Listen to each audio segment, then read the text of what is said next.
Well, happy Monday, Boise State fans. Welcome on in. Bronco Nation News live here at BroncoNationNews.com, broadcasting on the social media channels of both Bronco Nation News and KTIK today because it's Mondays with Mallory. John Mallory, host of Prater in the Ballgame, 3 to 6 weekdays. You see him right there on the screen. We welcome him on in. And Johnny, good weekend, man. A fun weekend. We're down to 2 teams in the tournament. We got Emmanuel Akot entering the transfer portal. We got Austin Bolt finally making his debut with the media today. We got the last week of spring practice. We had me waiting out in the rain for 15 minutes for my kid's bus that was late. But a lot going on today, man. Now, how are you? I'm doing well, BJ. Yeah, it was interesting to drive in today. I drive in from I-84 downtown to the RowPaint.com studio here, and it was wet. It was a little slower, but I think the Valley needs it. I know my front and back lawn need this rain, so I'm welcoming that. Nice to be safe under the roof right now and ready to talk some sports with you on Monday. And I see your KU hat. I know you're an alum. I know you're a big KU fan, obviously, and what an opportunity it is for you tonight and your fan base to get to watch a national championship game featuring your team and try to cut down the nets for the first time since 2008. A game, by the way, I believe that you covered. You got it when you have the diploma, by the way. I mean, it's real, right? I mean, I'm a graduate. I paid this school money, and yeah, I mean, you know it from waking up on Super Bowl Sunday with your Seahawks. I mean, there's just something different as a sports fan, Johnny, when you wake up and your team's playing for a championship on that day, right? I mean, it's a special feeling. It really is, and we've been in the Final Four a couple times. I'm really excited for my son, who's 7, and just kind of getting into sports and has kind of figured out the whole bracket thing. And I've watched the last couple games with him. And so, it was cool a couple years ago when the Blues won the Stanley Cup to have that moment with them, but he kind of didn't really get it. And now I think if KU can win tonight, that would be pretty cool feeling. So yeah, it's everybody has their team, their moment. And when you wake up or go to bed the night before and your team's literally playing for a championship, a game 7 of a World Series or NBA Finals or the Super Bowl or in this case, the championship game. Man, Johnny, tickets are like $30. I wish I could have got down to New Orleans somehow for tonight. $30 just to get in the building. It was 400 to get in on Saturday, and then everybody leaves, I guess, now that Duke's out and everything else. Mm-hmm. And StubHub, they're down to like $30, man. Gosh, I wish I could have been there. But if you lived in driving distance, you probably would have pulled it off, Rains. But Kurt, folks are chiming in. Rock Chalk Jayhawk tonight. This is actually an old school hat. I don't wear very much, Johnny, but I actually got this hat in college about 15 years ago. The old school hat there. But man, we're down to 2, and again, we're going to talk Akot. We're going to talk Bolt. But the Final Four was memorable. Obviously, over the weekend, you had the whole Coach K North Carolina thing, and you had some North Carolina fans upset that a lot of the Duke players left without shaking their hands. You had all kinds of controversy. You had Coach K's final, 2 of his final 3 losses, to UNC. I never really had the chance to cross paths with Coach K much. Saw him in a couple of recruiting AAU tournaments, things like that, but I never talked to him. Don't really know him at all, obviously, and it's just what I see as persona in the media and on the interviews and things like that. But heck of a career, but I'm sure, I don't know. I saw somebody say they think he might still come back, that he's not going to go out like this. I don't know. He's done. John Shire's going to get the program. I had the pleasure. I asked Coach K, I think, one question. I saw him at the PK 80 tournament in Portland, and that certainly, as a reporter, a question that you repeat in your head 4 or 5 times before you ask it, right? It's Coach K over there. Anyway, I mean, storybook career. Actually, I wouldn't even say storybook career. His career was a saga, right? Coach K. It was a legendary saga of basketball. It certainly didn't have a storybook ending, though. And not every career does, right? That's not a storybook ending, having to lose to that team on that stage. Look, I get accused all the time on Idaho Sports Talk of being way too hyperbolic, being the ultimate Shawshank Redemption prisoner of the moment in this thing. And yeah, part of it, hey, I host a sports show for a living. I want to get people fired up to want to hear and talk about sports. But for this game, for Duke, North Carolina, BJ, what do I have to do? How much more do I have to bring to the table to say how that game maybe wasn't in a category of an all-time bona fide absolute classic? It was, as I say, all the food groups were represented in that. Like, I don't think I'm being hyperbolic coming on this right now and saying, dude, that was one of the best Final Four games I've ever seen. and I watched the whole damn thing. I wasn't checking my phone, like I don't even care about my phone. I was too into the game, right? Sometimes in a boring game, you'll check your phone, you'll do Twitter. That game, hell no, I didn't even know where my phone was. The shot making, the coaches, obviously the storylines with those two programs, that was a game that I'm going to remember for as long as I'm alive and covering sports. I don't think I'm being a prisoner of the moment, BJ, saying that was one of the best college basketball Final Four tournament showings that I've seen in my lifetime. And I don't think I'm being, like I said, a prisoner of the moment. It was an absolute classic. It delivered every which way. And wow, I hope tonight is even a fraction of that, because we're going to get a mega treat there too. Oh, I wouldn't mind a 20-point, easy KU win. I don't need a but, but I don't think we're going to get that. But I was pretty surprised. I thought Duke was going to win. I was very confident. I told you that. I really thought there was no chance that Duke was going to lose again to UNC, and they were up, 6 or 7 points there at multiple times in the game and just couldn't put them away. And then UNC came back and. Caleb Love, Caleb Love, who is a St. Louis native, so it's hard not to pull for him. Hit that big three, but I mean, even with a minute left, Duke was winning by 1. So I mean, it was a back and forth game. The lead changed in the final minute. Yeah, it was a classic. And now you get UNC Kansas. You get the last two schools Roy Williams coached.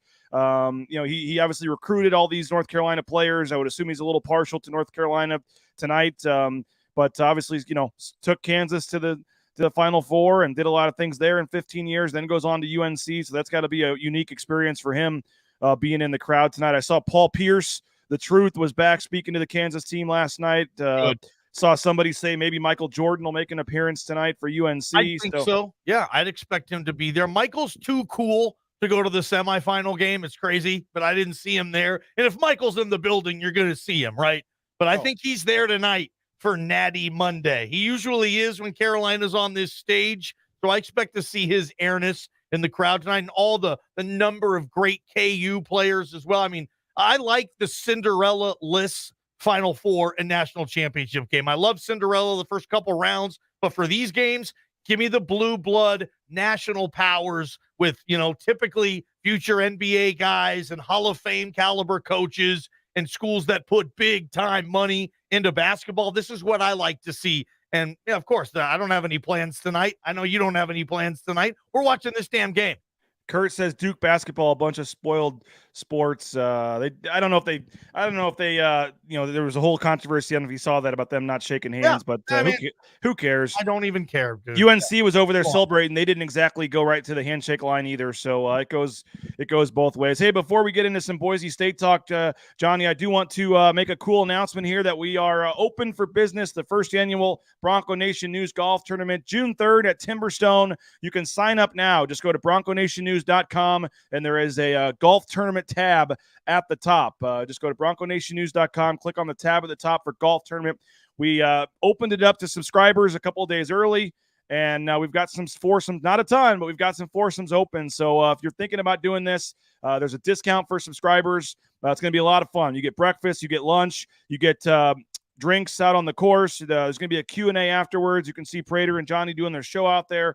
And we got some really cool special guests. We can announce that Coach Leon Rice will be on hand doing how about this, Johnny? Yeah. Coach Rice is going to be doing a celebrity shot on a par 3. So every group, if you're in this tournament, you get to meet Coach Rice, get a picture with him at the tee box, and then if you make a donation to the Idaho Youth Sports Commission, he'll take a tee shot for you on the par 3. So kind of a fun thing that Coach Rice wants to do with you there. And Coach Rice does have a hole-in-one to his name. So he's not, so you got a chance to maybe do that. And some other coaches will be there. Kaylin Downs, women's golf coach. You got Dan Potter, men's golf coach. And then Tim Duryea, Mike Burns, some other folks. So it's going to be a fun event out there with some local connections. And, again, we're going to raise some money for charity. We're going to have some fun. And it's, again, Timberstone Golf Course on June 3rd. So just go right now, BroncoNationNews.com, and then click on the golf tournament tab. And the signups are there. You can also email me at BJ Ray. Actually, it's just Rains at BroncoNationNews.com for more information. We did have some big news over the weekend, Johnny. Let's get to it. Emmanuel Akot not only declaring for the draft, but he is entering the transfer portal. Now, I've been told by multiple people, I guess you could say connected to the program, that it's not a sure thing that he's gone. He's just going to explore all of his options, as he said in his statement. Final season of college. That's the rule now with the transfer portal. You can put your name in there and see what coaches get back to you. See who wants you. See if you have a better option to move up. Some coaches say, you know what, if you want to go in the transfer portal, see ya. We don't want you anymore and won't let you come back. I don't know if Leon Rice is that kind of coach where they hope he stays and they try to convince him to stay. You do see guys go in the portal and end up coming back to their same school. But what do you make of Emmanuel Akot? I think not surprising that he declared for the draft, but I think it was surprising to most of us that he also put his name in the portal. A scale of 1 to 10, how surprised I am that his name is in the transfer portal. 10, biggest surprise ever. 1, not the least bit surprised. I think I'm at an 8 on this. That surprised me that much. In the whole, well, you can test your options now. That's the new culture. I can't imagine Leon Rice and his staff are okay with this. I mean, it makes, my girlfriend can't come up to me and say, ball game, babe, love you. But I'm going to create a profile on, farmersonly.com, and I'm going to see what men get back to me as far as dating. And you know what? If I find a better option than you, honey, I'm going to date this other guy. But if I don't worry, babe. I'll be back with you, and let's keep this going. Like, that's not how life works in some instances, man. And that was disappointing for me for E-Man, because I get it. Test the pro waters. He's Canadian. He's not an American-born player, so he has other options to play for in basketball than the standard prototypical American-born player does. It's easier to play in a professional league if you're not American, because typically, BJ, a lot of those leagues over there have quotas for how many American players you can have on your team. E-Man doesn't go against that quota. But to think he's like, hey, maybe he's missing Tucson. Maybe he missed having the ribeye for dinner instead of the steak at the training table in Arizona. He misses the PJ to and from everywhere. And maybe he has this itch to get back to that type of level of basketball, which is just weird, because E-Man's going to play what if he comes back? He's going to play 37 minutes a night. The ball's in his hands. He's going to get to do whatever he wants. This fan base loves him. They're growing to love this program more. People are going to be more excited entering next year's basketball season than any year that I've been in town covering this team. There's just a lot to like with what they're building, what they've built culture-wise with this team. And Dagenhart's going to be back for a sophomore year. For him to be like, you know what? I want to see if there's something better than that. But don't worry, Boise State. If I can't find anything better, well, I'm going to come back and I'm going to hug everybody, and we're going to act like this never happened. To me, it doesn't play well, man. And okay, that's the culture. Everybody's got options now. They're taking advantage of them to what's going to be best for me right now. It's totally me before team now. I'm not saying it's going to ever go back. It probably won't. But I saw that, and I guess if I'm a Boise State fan, I would have been disappointed. Really, this isn't there. There might be something better for you out there, and you're going to test it. But don't worry, you're going to keep us sitting there in the corner. If you don't find a prettier person to dance with at the dance, you're going to come back to the corner and you're going to ask us to have this dance with you. Take a hike is what I would be saying. Jordan says this is more like employment than Johnny's love life. All options being open is smart. Okay. Yep. But as your former employer, they're going to say, oh, yeah, okay, go find another job. And if you don't find it, yeah, come on back. We'll love to have you. To me, it sets a bad precedent with your former employer. And no, I'm sorry, dude. My love life is up there with anybody's employment. Perry says if he's analogy I had, but good point. Better analogy from that guy. But still, Perry says if he's looking, he's probably leaving. I mean, so you're saying Leon Rice shouldn't take him back? No, you're saying if Leon wants him, sorry, man, see you. If he wants to come back, Leon right now, I'm looking for other people to dance with too. I'm looking in that same transfer portal that E-Man is now in, and if I find a better option than E-Man or something that I know I'm going to have signed, still delivered, then I look at that option. Now Leon and his staff are looking at their options too, and maybe they come back and E-Man comes back and everything's cool again, and no one, hey, don't worry, he tested it. He wasn't really ever going to leave anyway. He'll say something like that. Okay, we're good. Let's hug it out and let's try to win another Mountain West championship. To me, it's just the optics of it, BJ. It just doesn't play all that well for me. Just a me thing. I get it. People are like, I'll test my options professionally. You'll test yours. But if I'm going to do that, I'm not going to go to JP and say, hey, dude, I'm sending my resume to radio stations in San Francisco and Dallas and New York and Seattle and Denver and Portland and San Diego and Phoenix. And if any of those guys get back to me, hey, JP, I love you, babe, but I got to go. I got to do what's best for me. But if not, if none of those places want me, don't worry. I'll be right back in the rowpaint.com studio on Monday and we can hug it out. Like, I don't think that looks good. Anywho. Well, I don't know if you noticed this or not, but, Marcus Shaver's post that Marcus Shaver made was done by Boise State. It looked like, he's got the all the Boise State photos and all that stuff. I mean, it looks pretty, it looked like Boise State helped him put that statement out. And if you looked at Emmanuel Akot's, again, it could just be me and, reading too much into stuff, but his was done here. And if you look in the corner, it was made by somebody called 336 Edits. It was not made by Boise State. So take with that what you want, but I don't think Boise State would be making out a graphic for somebody entering the transfer portal. But what do you think, Bronco Nation? Let us know what you guys feel about this, Bronco Nation. We got 35 of you or whatever on the various channels, right now watching this. Do you think that Emmanuel Akot would be welcome back? Do you want him back if he is looking to see if there's a better option for him? I don't know, Johnny. I think that'd be a really interesting thing. Like you said, he'd sure have to craft a statement. He'd try to say all the right things. That he wasn't leaving, like you said. But I think there's a portion of the fan base that says, "Good luck to you, man. Take a hike." Like you said, it's a very weird thing where you're going to see what's out there. A lot of times, guys think about it if the coach leaves or something. But if there's not much turnover on the coaching staff or anything, all of a sudden you're openly saying that you're looking to see what else is out there. I mean, if this was private or something, that's a captain of the team next year. E-Man and Shaver are probably your captains, and I'll throw Max in there. Probably a tri-captain of those three players, maybe even Mladen if he comes back, right? Like, I mean, I think they check off a lot of back boxes for E-Man to play at this program and still be happy. And I don't know, you tell me, man, what type of fit would he be in the ACC, Big 10, Big 12, Pac-12? I mean, that's where he's looking, right? I mean, what do you think he would bring to a powerhouse basketball program? Is he going to be willing to come off the bench?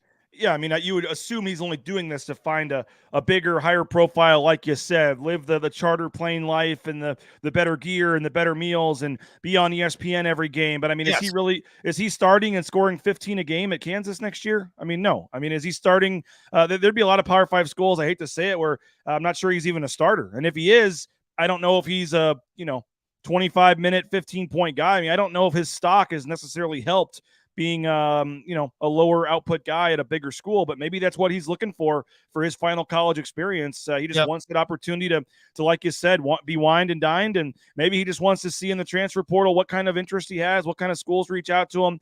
I told you from the start, Johnny, I had him lowest on my list to return of the three. I thought he was the least likely to return, but I just thought it was because he was going pro. I never really put the transfer portal thought much into it. Shaver didn't.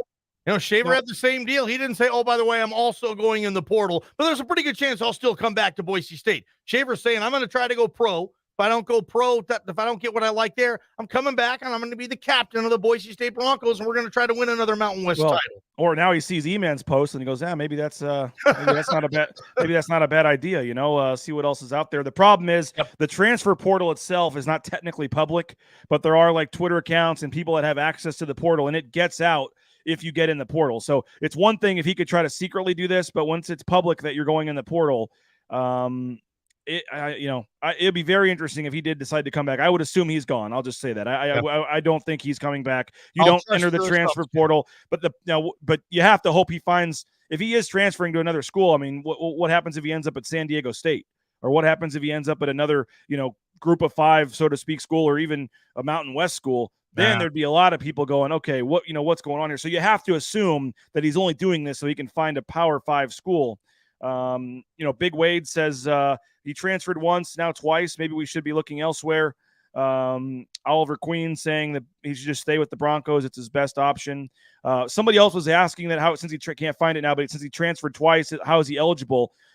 He's graduating. He'll either graduate this spring or he's already graduated, so that makes him eligible at the second school. But Johnny, I saw there's already 1,000 players or something in the transfer portal. Like Boise State got Eman, they got Shaver, they got Abu Kijab. Like I've seen a lot of doom and gloom from some Boise State fans, but I think this coaching staff has shown they can go in the portal and get some quality players. And oh, by the way, those guys don't have to sit out now. You can go pluck the 8th best player from Kansas or the 7th best player from USC or whatever, and they can play right away next year and fill the spot. And I'm sure they're keeping those options open. You know, E-Man, you're keeping yours options open. Great. Okay. Well, we're going to keep our options open too. And maybe they find some player that they like and they have to say, E-Man, sorry, man, we can't sit around in the corner waiting for you to come ask us to dance again. And we found somebody else that wants to dance with us and we want to dance with them too. So, you know, hopefully we're dancing in March again next year with a new partner. Sure.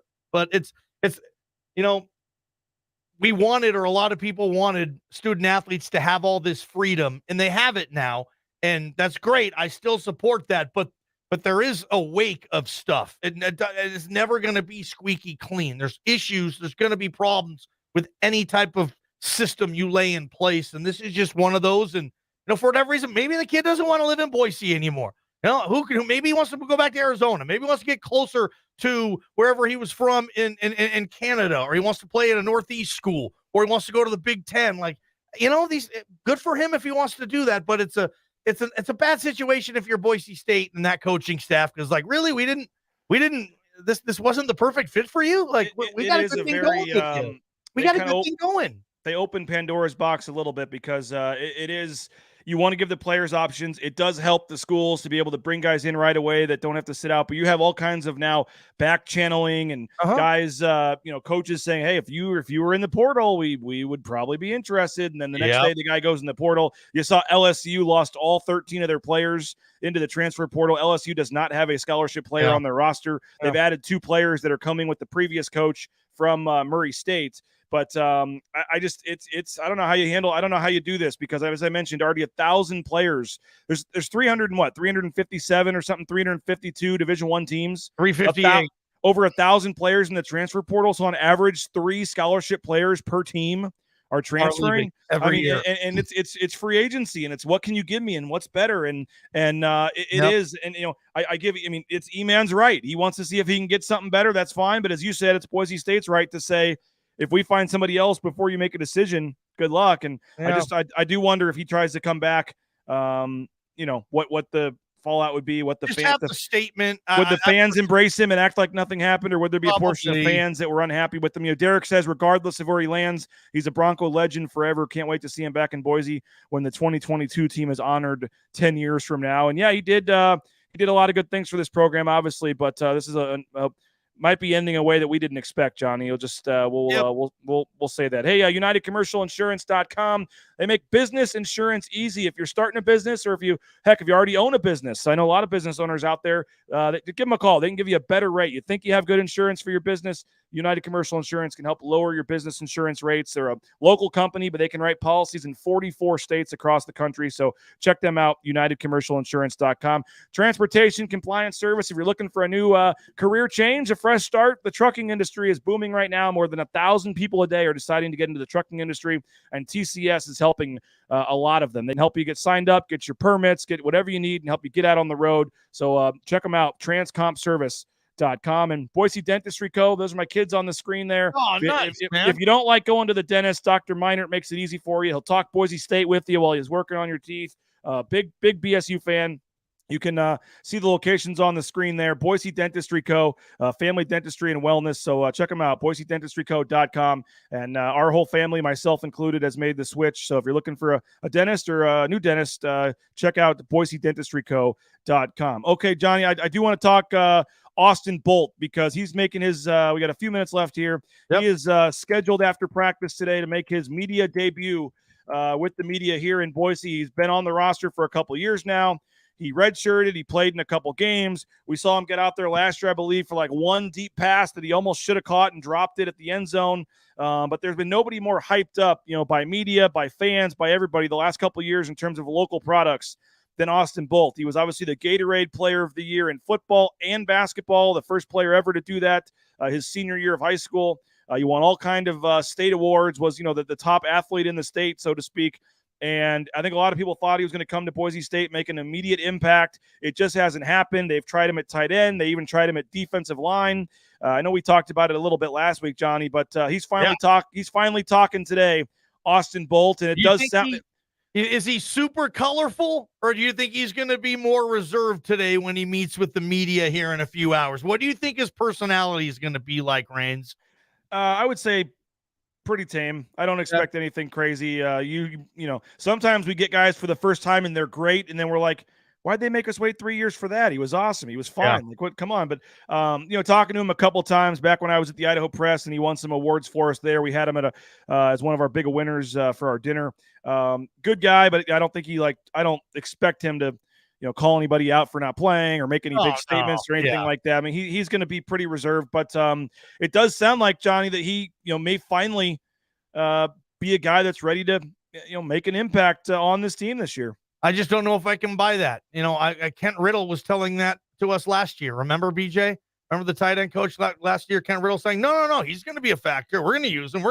Everybody says that. And then all of a sudden he gets in on a punt block situation, or he's running down on a kickoff where it's another touchback where he doesn't even get a chance to tackle somebody. So I want to see where he's going to fit in with this receiving core. He's not wearing the defensive jersey anymore, working out with the pass rushers. Remember that last year? We were at the practice. We're like, why is Austin Bolt on defense, man? I think he's going to get in the rotation. I'm going to ask Khalil Shakir, little name drop. He's coming on Idaho Sports Talk today. I can't wait to ask Khalil Shakir if Austin Bolt is, where he is as far as proximity of really being in with the top 4 or 5 rotation receivers, or if he still has a ways to go. I don't know. I mean, I hope we see him. I've been hearing Austin Bolt stories from John Patrick, my program director, since I took this job. He played like juniors and all the way through with JP's kid. So JP's been watching Austin Bolt play football since he was like 8, right? He wants to see this kid on the blue too, like so many folks, football fans in the Treasure Valley who watched their sons play against Austin Bolt in high school, and they read the clippings and whatnot, and everybody wants to see this kid play because now they're like unicorns now, dude.